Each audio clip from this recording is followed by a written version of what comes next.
श्री गंगाई नाथाय नमः। जय श्री गुरुदेव, जय श्री दादा गुरुदेव। आप सबका बहुत बहुत स्वागत है आज के सत्संग में जो देख रहे हैं। मेरा नाम राज शिव है और मैं एक सिद्धयोग साधक हूँ। सिद्धयोग की साधना से जो परिवर्तन आते हैं जीवन में, उन्हीं को हम आगे रखते हैं। सबके वही सत्संग है हमारा। आजकल हम श्रीमद् भागवत का अध्ययन कर रहे हैं और उसमें आज हम 2 अध्याय पढ़ेंगे, यदुकुल का संहार और श्री भगवान का स्वधाम गमन।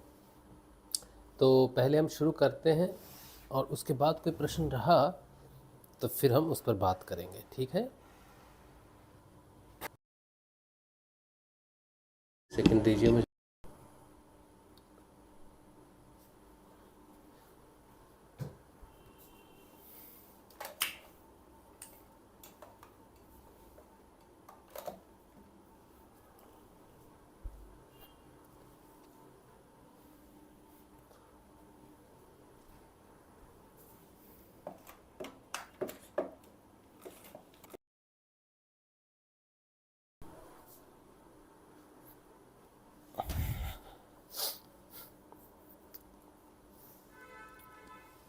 चलिए तो शुरू करेंगे। तो श्रीमद् भागवत का अध्ययन हम शुरू करेंगे, फिर देखते हैं।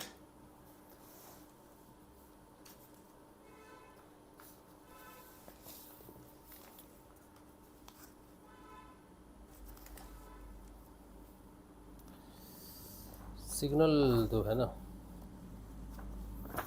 वीक लग रहा है बहुत।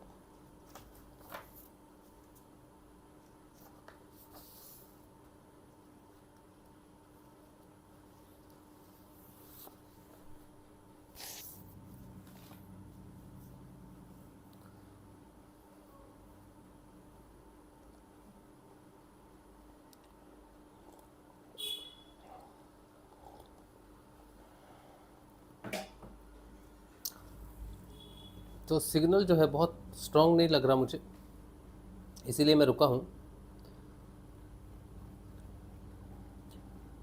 ये ग्रीन हो जाता, हाँ ये ग्रीन तो हो गया है। चलिए तो शुरू करेंगे अध्ययन। जय श्री गुरुदेव, जय श्रीमद् भागवत और आप सबको भी नमस्कार है। तो हम पढ़ रहे हैं श्री शुकसुधा सागर श्रीमद् भागवत, एकादश स्कंध, उसका 30वां अध्याय, यदुकुल का संहार। राजा परीक्षित ने पूछा, भगवान, जब महाभागवत उद्धव जी बद्री वन को चले गए तब भूत भावन भगवान श्री कृष्ण ने द्वारका में क्या लीला रची? प्रभु, यदुवंश शिरोमणि भगवान श्री कृष्ण ने अपने कुल के ब्रह्म शाप ग्रस्त होने पर सबके नेत्रादि इंद्रियों के परम प्रिय अपने दिव्य श्री विग्रह की लीला का संवरण कैसे किया? भगवान, जब स्त्रियों के नेत्र उनके श्री विग्रह में लग जाते थे तब वे उन्हें वहाँ से हटाने में असमर्थ हो जाती थी। जब संत पुरुष उनकी रूप माधुरी का वर्णन सुनते हैं तब वह श्री विग्रह कानों के रास्ते प्रवेश करके उनके चित्त में गढ़ सा जाता है, वहाँ से हटना नहीं जानता। उसकी शोभा कवियों की काव्य रचना में अनुराग का रंग भर देती है और उनका सम्मान बढ़ा देती है। इसके संबंध में तो कहना ही क्या है। महाभारत युद्ध के समय जब वे हमारे दादा अर्जुन के रथ पर बैठे हुए थे, उस समय जिन योद्धाओं ने उसे देखते देखते शरीर त्याग किया, उन्हें सारूप्य मुक्ति मिल गई। उन्होंने अपना ऐसा अद्भुत श्री विग्रह किस प्रकार अंतर्धान किया? श्री सुखदेव जी कहते हैं, परीक्षित, जब भगवान श्री कृष्ण ने देखा कि आकाश, पृथ्वी और अंतरिक्ष में बड़े बड़े उत्पात अशुकुन हो रहे हैं, तब उन्होंने सुधर्मा सभा में उपस्थित सभी यदुवंशियों से यह बात कही। वो कहते हैं, श्रेष्ठ यदुवंशियों, यह देखो, द्वारका में बड़े बड़े भयंकर उत्पात होने लगे हैं। ये साक्षात यमराज की ध्वजा के समान हमारे महान अनिष्ट के सूचक हैं। अब हमें यहाँ घड़ी दो घड़ी भी नहीं ठहरना चाहिए। स्त्रियाँ, बच्चे और बूढ़े यहाँ से शंखो द्वार क्षेत्र में चले जाएं और हम लोग प्रभास क्षेत्र में चलें। आप सब जानते हैं कि वहाँ सरस्वती पश्चिम की ओर बहकर समुद्र में जा मिली हैं। वहाँ हम स्नान करके पवित्र होंगे, उपवास करेंगे और एकाग्र चित्त से स्नान एवं चंदन आदि सामग्रियों से देवताओं की पूजा करेंगे। वहाँ स्वस्ति वाचन के बाद हम लोग गौ, भूमि, सोना, वस्त्र, हाथी, घोड़े, रथ और घर आदि के द्वारा महात्मा ब्राह्मणों का सत्कार करेंगे। यह विधि सब प्रकार के अमंगलों का नाश करने वाली और परम मंगल की जननी है। श्रेष्ठ यदुवंशियों, देवता, ब्राह्मण और गौओं की पूजा ही प्राणियों के जन्म का परम लाभ है। परीक्षित, सभी वृद्ध यदुवंशियों ने भगवान श्री कृष्ण की यह बात सुनकर तथास्तु कहकर उसका अनुमोदन किया और तुरंत नौकाओं से समुद्र पार करके रथों द्वारा प्रभास क्षेत्र की यात्रा की। वहां पहुंचकर यादवों ने यदुवंश शिरोमणि भगवान श्री कृष्ण के आदेश अनुसार बड़ी श्रद्धा और भक्ति से शांति पाठ आदि तथा और भी सब प्रकार के मंगल कृत्य किए। यह सब तो उन्होंने किया, परंतु दैव ने उनकी बुद्धि हर ली और वे उस मैरेयक नामक मदिरा का पान करने लगे, जिसके नशे से बुद्धि भ्रष्ट हो जाती है।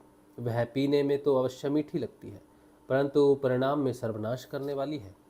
उस तीव्र मदिरा के पान से सब के सब उन्मत्त हो गए और वे घमंडी वीर एक दूसरे से लड़ने झगड़ने लगे। सच पूछो तो श्री कृष्ण की माया से वे मूढ़ हो रहे थे। उस समय वे क्रोध से भरकर एक दूसरे पर आक्रमण करने लगे और धनुष, बाण, तलवार, भाले, गदा, तोमर और रिष्टि आदि अस्त्र शस्त्रों से वहां समुद्र तट पर ही एक दूसरे से भिड़ गए। मतवाले यदुवंशी रथों, हाथियों, घोड़ों, गधों, ऊँटों, खच्चरों, बैलों, भैंसों और मनुष्य पर भी सवार होकर एक दूसरे को बाणों से घायल करने लगे, मानो जंगली हाथी एक दूसरे पर दांतों से चोट कर रहे हों। सबकी सवारियों पर ध्वजाएं फहरा रही थी। पैदल सैनिक भी आपस में उलझ रहे थे। प्रद्युम्न सांब से, अक्रूर भोज से, अनिरुद्ध सात्यकी से, सुभद्र संग्रामजित से, भगवान श्री कृष्ण के भाई गद उसी नाम के उनके पुत्र से और सुमित्र सूरत से युद्ध करने लगे। ये सभी बड़े भयंकर योद्धा थे और क्रोध में भरकर एक दूसरे का नाश करने पर तुल गए। इनके अतिरिक्त निषठ, उल्मुख, सहस्रजित, शतजित और भानु आदि यादव भी एक दूसरे से गुथ गए। भगवान श्री कृष्ण की माया ने तो इन्हें अत्यंत मोहित कर ही रखा था। इधर मदिरा के नशे ने भी इन्हें अंधा बना दिया था। दशार्ह, वृष्णि, अंधक, भोज, सातवत, मधु, अर्बुद, माथुर, शूरसेन, विसर्जन, कुकुर और कुंती आदि वंशों के लोग सौहार्द और प्रेम को भुलाकर आपस में मार काट करने लगे। मूर्तावश पुत्र पिता का, भाई भाई का, भांजा मामा का, नाती नाना का, मित्र मित्र का, सुहृद सुहृद का, चाचा भतीजे का तथा एक गोत्र वाले आपस में एक दूसरे का खून करने लगे। अंत में जब उनके सब बाण समाप्त हो गए, धनुष टूट गए और शास्त्रास्त्र नष्ट भ्रष्ट हो गए, तब उन्होंने अपने हाथों से समुद्र तट पर लगी हुई एरका नाम की घास उखाड़नी शुरू की। यह वही घास थी जो ऋषियों के शाप के कारण उत्पन्न हुए लौह में मूसल के चूरे से पैदा हुई थी। हे राजन, उनके हाथ में आते ही वह घास वज्र के समान कठोर मुदगरों के रूप में परिणत हो गई। अब वे रोष में भरकर उसी घास के द्वारा अपने विपक्षियों पर प्रहार करने लगे। भगवान श्री कृष्ण ने उन्हें मना किया तो उन्होंने उनको और बलराम जी को भी अपना शत्रु समझ लिया। उन आतताइयों की बुद्धि ऐसी मूढ़ हो रही थी कि वे उन्हें मारने के लिए उनकी ओर दौड़ पड़े। कुरुनंदन, अब भगवान श्री कृष्ण और बलराम जी भी क्रोध में भरकर युद्ध भूमि में इधर उधर विचरने और मुट्ठी की मुट्ठी एरका घास उखाड़ उखाड़ कर उन्हें मारने लगे। एरका घास की मुट्ठी ही मुदगर के समान चोट करती थी। जैसे बांसों की रगड़ से उत्पन्न होकर दावानल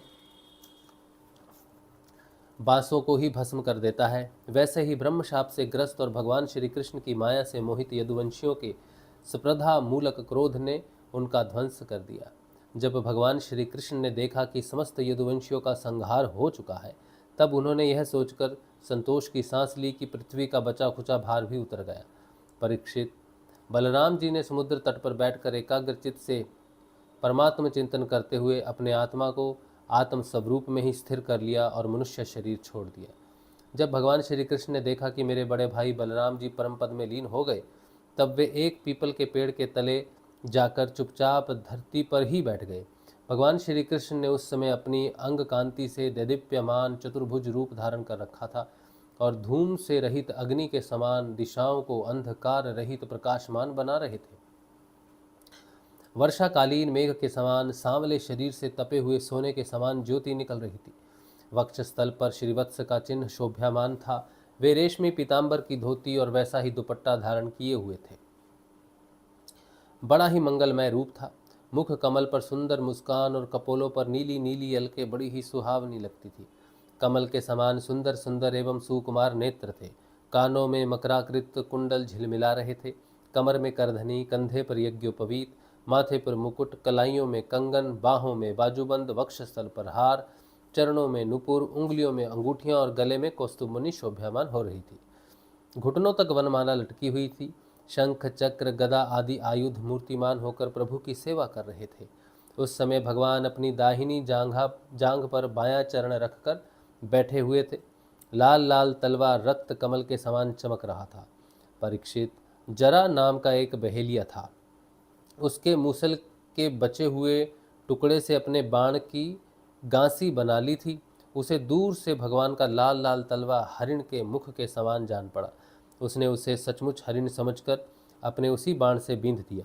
जब वह पास आया तब उसने देखा कि अरे, ये तो चतुर्भुज पुरुष है। अब तो वह अपराध कर चुका था, इसलिए डर के मारे कांपने लगा और दैत्य दलन भगवान श्री कृष्ण के चरणों पर सिर रखकर धरती पर गिर पड़ा। उसने कहा, हे मधुसूदन, मैंने अनजान में यह पाप किया है। सचमुच मैं बहुत बड़ा पापी हूँ, परंतु आप परम यशस्वी और निर्विकार हैं। आप कृपा करके मेरा अपराध क्षमा कीजिए। सर्वव्यापक सर्वशक्तिमान प्रभु, महात्मा लोग कहा करते हैं कि आपके स्मरण मात्र से मनुष्यों का अज्ञान अंधकार नष्ट हो जाता है। बड़े खेद की बात है कि मैंने स्वयं आपका ही अनिष्ट कर दिया। बैकुंठनाथ, मैं निरपराध हरिणों को मारने वाला महापापी हूँ। आप मुझे अभी अभी मार डालिए, क्योंकि मर जाने पर मैं फिर कभी आप जैसे महापुरुषों का ऐसा अपराध नहीं करूँगा। भगवन, संपूर्ण विद्याओं के पारदर्शी ब्रह्मा जी और उनके पुत्र रुद्र आदि भी आपकी योग माया का विलास नहीं समझ पाते, क्योंकि उनकी दृष्टि भी आपकी माया से आवृत है। ऐसी अवस्था में हमारे जैसे पाप योनि लोग उसके विषय में कह ही क्या सकते हैं। भगवान श्री कृष्ण ने कहा, हे जरे, तू डर मत, उठ उठ, यह तो तूने मेरे मन का काम किया है। जा, मेरी आज्ञा से तू उस स्वर्ग में निवास कर जिसकी प्राप्ति बड़े बड़े पुण्यवानों को होती है। श्री सुखदेव जी कहते हैं, परीक्षित, भगवान श्री कृष्ण तो अपनी इच्छा से शरीर धारण करते हैं। जब उन्होंने जराव्याध को यह आदेश दिया तब उसने उनकी 3 बार परिक्रमा की, नमस्कार किया और विमान पर सवार होकर स्वर्ग को चला गया। भगवान श्री कृष्ण का सारथी दारुक उनके स्थान का पता लगाता हुआ उनके द्वारा धारण की हुई तुलसी की गंध से युक्त वायु सूंघ कर और उससे उनके होने के स्थान का अनुमान लगाकर सामने की ओर गया। दारुक ने वहां जाकर देखा कि भगवान श्री कृष्ण पीपल के वृक्ष के नीचे आसन लगाए बैठे हैं। असहाय तेज वाले आयुध मूर्तिमान होकर उनकी सेवा में संलग्न है। उन्हें देखकर दारुक के हृदय में प्रेम की बाढ़ आ गई। नेत्रों से आंसुओं की धारा बहने लगी। वह रथ से कूदकर भगवान के चरणों पर गिर पड़ा। उसने भगवान से प्रार्थना की, प्रभु, रात्रि के समय चंद्रमा के अस्त हो जाने पर राह चलने वालों की जैसी दशा हो जाती है, आपके चरण कमलों का दर्शन ना पाकर मेरी भी वैसी ही दशा हो गई है। मेरी दृष्टि नष्ट हो गई है। चारों ओर अंधेरा छा गया है। अब ना तो मुझे दिशाओं का ज्ञान है और ना मेरे हृदय में शांति ही है। हे परीक्षित, अभी दारुक इस प्रकार कह ही रहा था कि उसके सामने ही भगवान का गरुड़ ध्वज रथ, पताका और घोड़ों के साथ आकाश में उड़ गया। उसके पीछे पीछे भगवान के दिव्य आयुध भी चले गए। यह सब देखकर दारुक को आश्चर्य की सीमा न रही। तब भगवान ने उससे कहा, दारुक, अब तुम द्वारका चले जाओ और वहाँ यदुवंशियों के पारस्परिक संहार, भैया बलराम जी की परम गति और मेरे स्वधाम गमन की बात कहो। उनसे कहना कि अब तुम लोगों को अपने परिवार वालों के साथ द्वारका में नहीं रहना चाहिए। मेरे ना रहने पर समुद्र उस नगरी को डुबो देगा। सब लोग अपनी अपनी धन संपत्ति, कुटुंब और मेरे माता पिता को लेकर अर्जुन के संरक्षण में इंद्रप्रस्थ चले जाएं।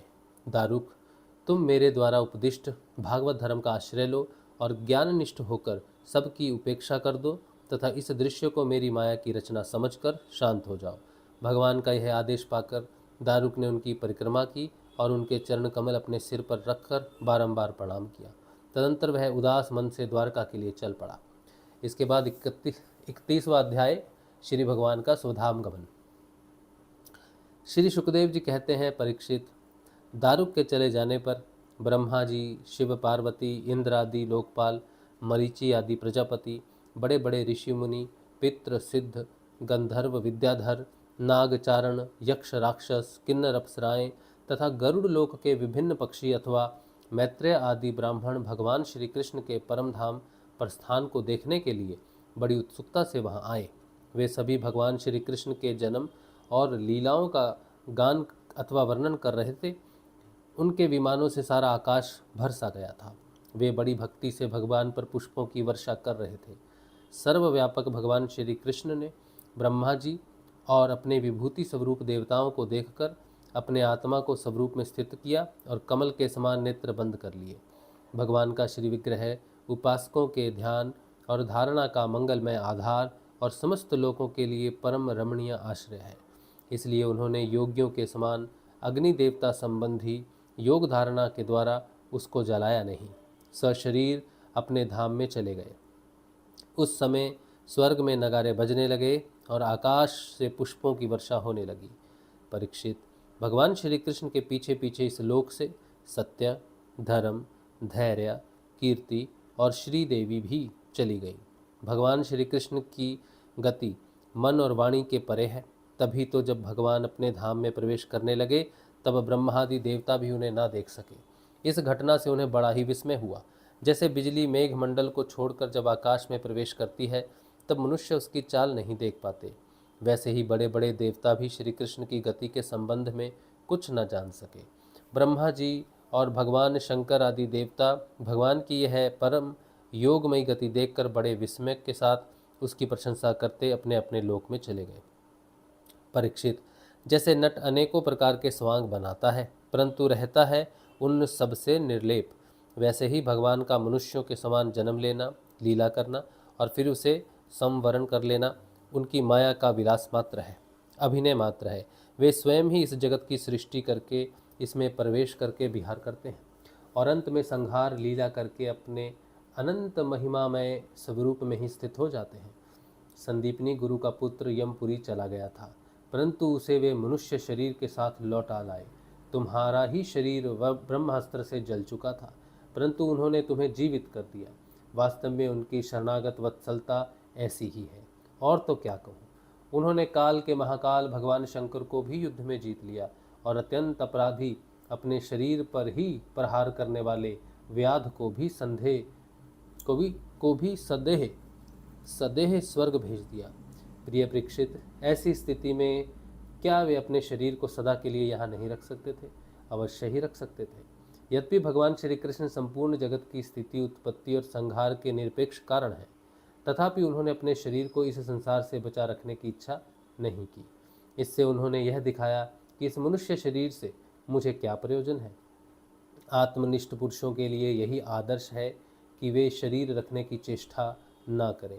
जो पुरुष प्रातःकाल उठकर भगवान श्री कृष्ण के परम धाम गमन की इस कथा का एकाग्रता और भक्ति के साथ कीर्तन करेगा, उसे भगवान का वही सर्वश्रेष्ठ परम पद प्राप्त होगा। इधर दारुक भगवान श्री कृष्ण के विरह से व्याकुल होकर द्वारका आया और वसुदेव जी तथा उग्रसेन के चरणों पर गिर गिर कर उन्हें आंसुओं से भिगोने लगा। परीक्षित, उसने अपने को संभालकर यदुवंशियों के विनाश का पूरा पूरा विवरण कह सुनाया। उसे सुनकर लोग बहुत ही दुखी हुए और मारे शोक के मूर्छित हो गए। भगवान श्री कृष्ण के वियोग से विह्वल होकर वे लोग सिर पीटते हुए वहां तुरंत पहुंचे जहां उनके भाई बंधु निष्प्राण होकर पड़े हुए थे। देवकी, रोहिणी और वसुदेव जी अपने प्यारे पुत्र श्री कृष्ण और बलराम को न देखकर शोक की पीड़ा से बेहोश हो गए। उन्होंने भगवत विरह से व्याकुल होकर वहीं अपने प्राण छोड़ दिए। स्त्रियों ने अपने अपने पतियों के शव पहचानकर उन्हें हृदय से लगा लिया और उनके साथ चिता पर बैठकर भस्म हो गई। बलराम जी की पत्नियां उनके शरीर को, वसुदेव जी की पत्नियां उनके शव को और भगवान की पुत्र बधुएं अपने पतियों की लाशों को लेकर अग्नि में प्रवेश कर गईं। भगवान श्री कृष्ण की रुक्मणी आदि पटरानियां उनके ध्यान में मग्न होकर अग्नि में प्रविष्ट हो गईं। परीक्षित, अर्जुन अपने प्रियतम और सखा भगवान श्री कृष्ण के विरह से पहले तो अत्यंत व्याकुल हो गए, फिर उन्होंने उन्हीं की गीतोक्त उपदेशों का स्मरण करके अपने मन को संभाला। यदुवंश के मृत व्यक्तियों में जिनका कोई पिंड देने वाला ना था, उनका श्राद्ध अर्जुन ने क्रमशः विधि पूर्वक करवाया।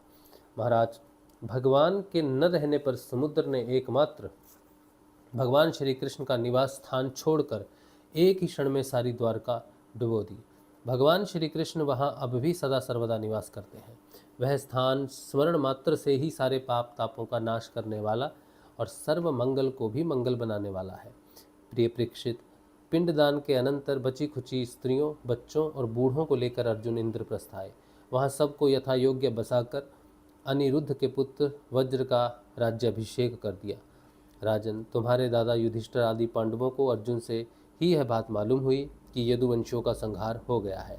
तब उन्होंने अपने वंशधर तुम्हें राज्य पद पर अभिषिक्त करके हिमालय की वीर यात्रा की। मैंने तुम्हें देवताओं के भी आराध्य देव भगवान श्री कृष्ण की जन्मलीला और कर्मलीला सुनाई। जो मनुष्य श्रद्धा के साथ इसका कीर्तन करता है वह समस्त पापों से मुक्त हो जाता है।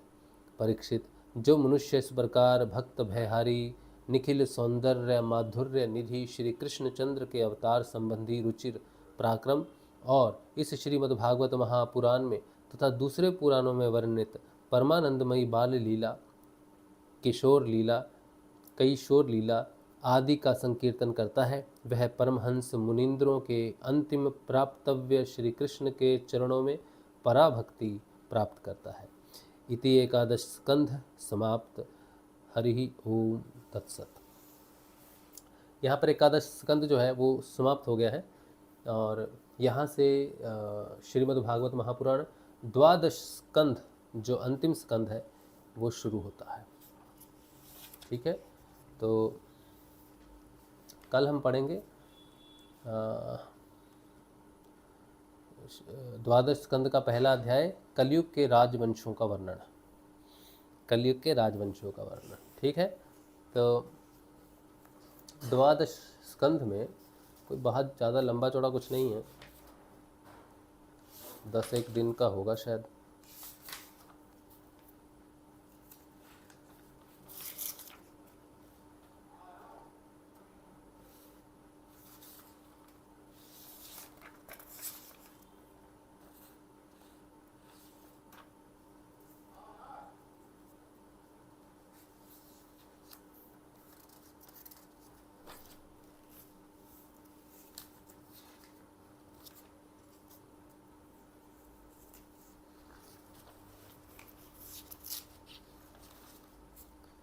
तेरह अध्याय का मतलब यही है, बस मार्च में इसका हो जाएगा। फिर श्रीमद् भागवत महात्म्य है, वो तो पेज ही नहीं है इसमें, तो वो इंटरनेट से डाउन करने पड़ेंगे, डाउनलोड। पर इसमें एक बहुत सुंदर एक वर्णन आता है मार्कंडेय मुनि का। भगवान शिव जब मार्कंडेय मुनि पर कृपा करते हैं तो वो आएगा इसमें, वो बहुत सुंदर विवेचन है।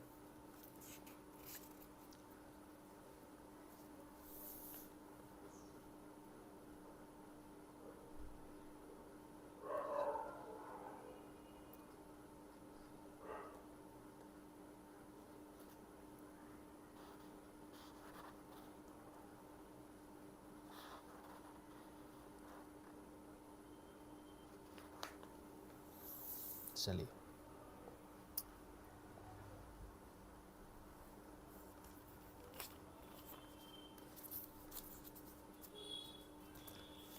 चलो, तो आज तो कुछ ज़्यादा धूमधाम नहीं है, ज़्यादा लोग भी नहीं हैं आज।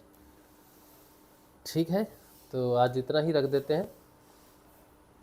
कोई प्रश्न भी नहीं है, कुछ नहीं है, तो बाकी का जो अध्ययन है शुरू करेंगे हम कल से 12वां स्कंध, और देखते हैं कितनी जल्दी जो है हम श्रीमद् भागवत का जो अध्ययन है वो समाप्त करेंगे और फिर आगे देखते हैं क्या करेंगे। ठीक है, चलिए, आज के लिए इतना ही। भगवान श्री गुरुदेव के श्री चरणों में आज का सत्संग। कल मिलेंगे हम लोग, कल के ध्यान में, कल के सत्संग में। जय श्री गुरुदेव जी, जय श्री